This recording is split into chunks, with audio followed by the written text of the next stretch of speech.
Bom, então chegou o momento da gente trabalhar com o nosso programa aqui, né, o nosso primeiro código, e eu fiz algumas alterações aqui no nosso cabeçalho do nosso projeto, e inclusive eu já coloquei essa descrição. Então esse vídeo a gente vai fazer a leitura das entradas digitais de um CLP da HI Tecnologia utilizando o HI Studio, tá certo? Então vamos lá, vamos ao que interessa aí.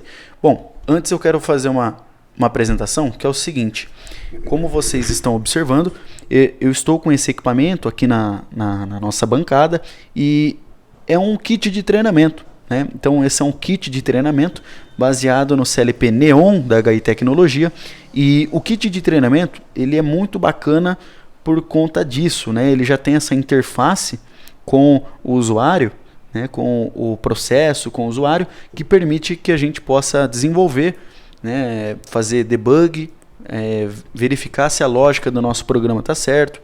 Então é importante, é uma ferramenta muito importante para quem está começando a tá aprendendo, né, a desenvolver, e também para quem já é veterano.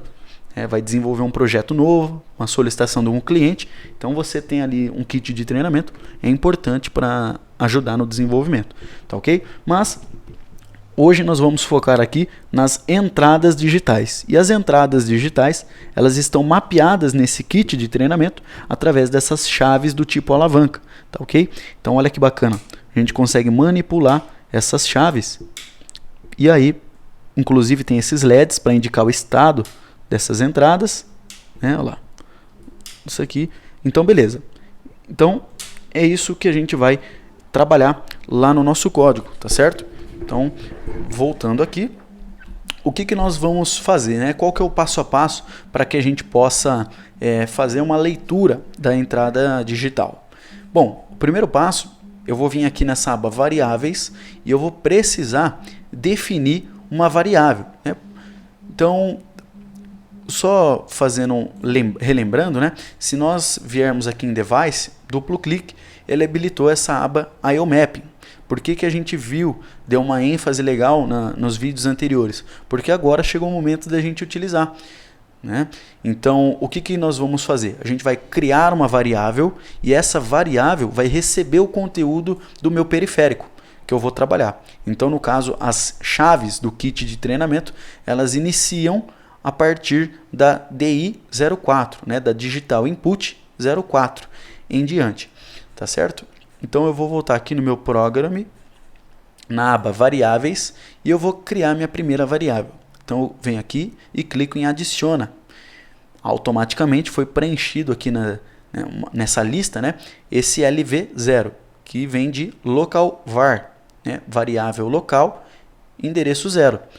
Então o que nós vamos fazer aqui? Essa minha variável, olha lá, eu dou um clique aqui nela, e eu vou alterar a propriedade nome dela. Então eu vou chamar de chave 1, tá certo?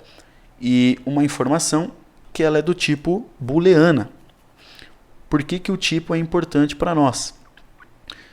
Porque esses tipos eles vão ter que ser compatíveis, né? No fim das contas eu vou atribuir o estado da minha entrada nessa minha variável. Ou seja, eu vou fazer uma manipulação entre variáveis, né? Vamos assim dizer. Então, os tipos dessas variáveis têm que ser compatíveis, né? Eles têm que ser iguais, tá ok? Então imagine que a gente vai ler uma entrada analógica, né? Um sensor 4 a 20 mA, né? Um transmissor de temperatura.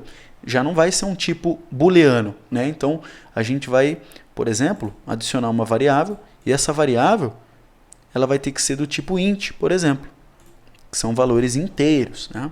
Enfim, a gente vai ver isso mais para frente, né? com mais detalhamento. Bom, então eu criei minha variável chave 1, e agora eu vou fazer o seguinte: eu já vou aqui no código e a gente vai já criar o nosso código aqui. Então, o que eu preciso fazer, né? Como que a gente vai ler as nossas entradas, né? Digitais, no caso aqui, né? Então eu vou colocar o nome da minha variável que eu criei, ponto, 2 pontos igual. Isso significa atribuição de valores, e minha DI 04, tá ok? Vamos ler, né? Vamos com calma, vamos ler o que está escrito aqui. Eu estou simplesmente dizendo o seguinte, que a minha variável chamada chave 1 recebe o conteúdo da minha entrada digital 4. Tá ok? Então, nós fizemos a leitura aqui do que isso significa, né? Então, vamos fazer o seguinte, ó. Vamos praticar mais uma vez. Então, eu volto aqui em variáveis, vou clicar em adiciona e olha que interessante que eu vou fazer agora, ó. Eu vou definir tudo maiúsculo. Por que tudo maiúsculo? Porque eu quero justamente mostrar aqui que não precisa necessariamente seguir uma regra, uma ordem, né? Nós podemos criar tudo minúsculo ou começar com maiúsculo e preencher o restante com minúsculo, ou então todos os caracteres em maiúsculo, né? Não importa. Isso eu quero deixar bem demonstrado isso, né? Porque não faz diferença para nós. E olha que bacana, aqui no código a gente não precisa chamar assim, tudo maiúsculo. Eu poderia simplesmente chamar assim, ó, tudo minúsculo. Puxa, mas está diferente, Vinícius. Mas não importa. Por quê?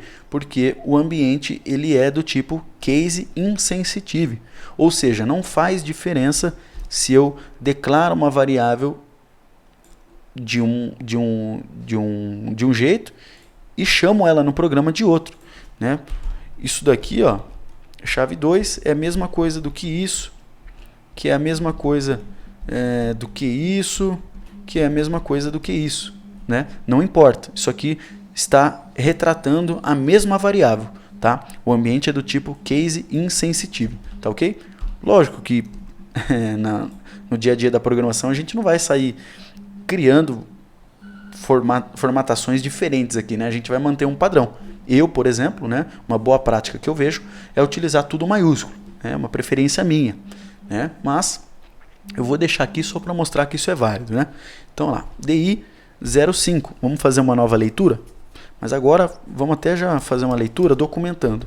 Então eu vou colocar aqui, ó, atribui o estado da entrada digital DI 04 em chave 1.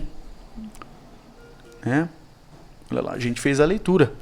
E aqui eu estou atribuindo o estado na minha entrada digital 5 na variável chave 2. Eu posso até diminuir o espacinho aqui. Tá ok? Olha lá. Beleza. Então aqui a gente está fazendo a leitura das entradas digitais do CLP. Olha que legal. Está ficando bem documentado o nosso projeto, né?